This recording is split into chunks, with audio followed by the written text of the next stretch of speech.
Stateside, another bus of migrants arriving in New York City just last night. And this week, Mayor Adams declaring a state of emergency over the influx of migrants arriving to his city, more than 17,000 already so far. Mayor Adams saying that his city is not prepared to handle the incoming migrants as their city's shelter system is overrun. Rebecca Solomon from our New York City affiliate WPIX showing us how agencies are trying to step up efforts to ensure migrants have a safe place to stay. The influx of men, women, and children who've made the long trek from the southern border here to New York is becoming so problematic, city leaders say they simply can't manage it all. Here at Bowery Mission, workers are doing all they can to respond to the increased need, making sure their doors are always open. As the crisis deepens and as the numbers increase at our doors, we see a lot more need coming up. And so we're just here to respond as we've been for the past 150 years. Bowery Mission's communications director, Brian Orion, says there's an overall 20% rise in numbers at the mission since the crisis began. Orion says the mission is stepping up its humanitarian efforts by increasing the capacity for beds and meals and investing in translation services to meet the needs of more Spanish-speaking guests. Someone says, hey, I need to get back on my feet.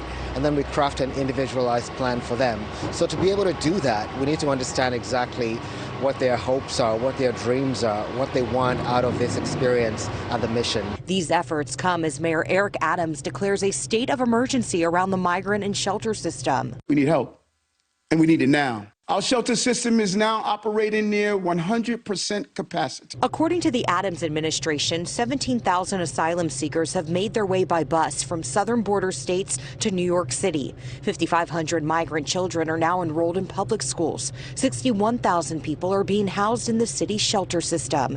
The city is expected to spend $1 billion by next summer on migrant relief efforts, and he wants more money from the federal government to help in housing and services costs.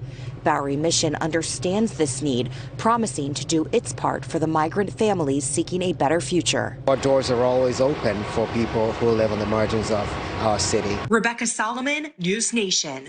And taking a look at the political ramifications of the current migrant crisis, The Hill's White House columnist Niall Stanage joining us again. Niall, thanks for being here.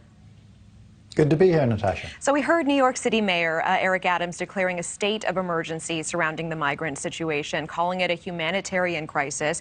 More buses continue to roll into Democratic-led cities. When it comes to the busing of migrants, which party, Democrats or Republicans, has the most to lose?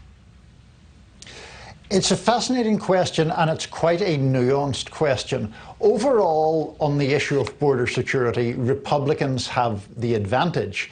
Now, having said that, Natasha, we had our own NewsNation Decision Desk HQ poll come out earlier this week. It noted that Republican advantage on the overall issue, but it found that people, or a plurality of people at least, believed that this transportation of migrants hurts rather than helps the situation. So you have this fairly sophisticated view, to be fair, which is that people, yes, they are concerned about security at the southern border, but no, they are not persuaded that this dispatching migrants across the country or to particular cities seemingly to make a political point is a great idea. And meanwhile, more buses arrived in New York last night. We're seeing some reports that the NYPD may be using a new and unusual tactic, trying to inspect these buses and issuing lots of tickets to the bus drivers over bus-related violations. Will this truly deter future busings? Is this more of a minor move for a massive problem?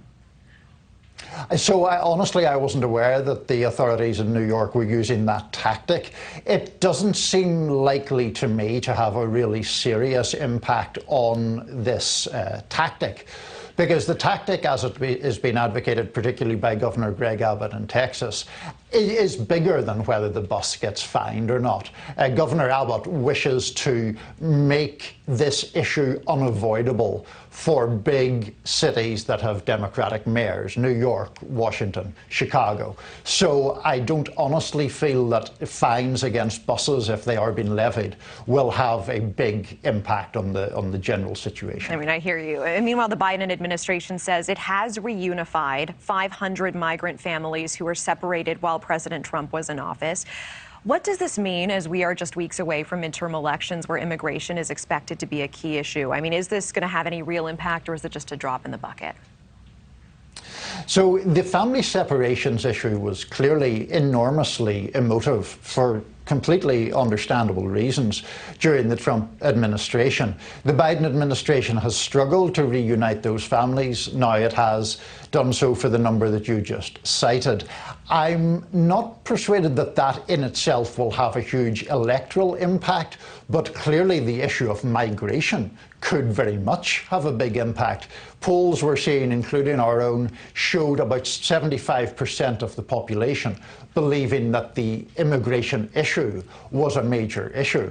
So clearly that can have a political impact. Family reunification, for all the emotions that it brings up, doesn't seem to me to be the part of this that is more likely to affect electoral outcomes. All right, Niall Stanage, I always appreciate your context and time. Thank you. Thanks. Thank you for watching. Go to newsnationnow.com to find News Nation on your television provider. And don't forget to click the red subscribe button below to get more of News Nation's fact-driven, unbiased coverage.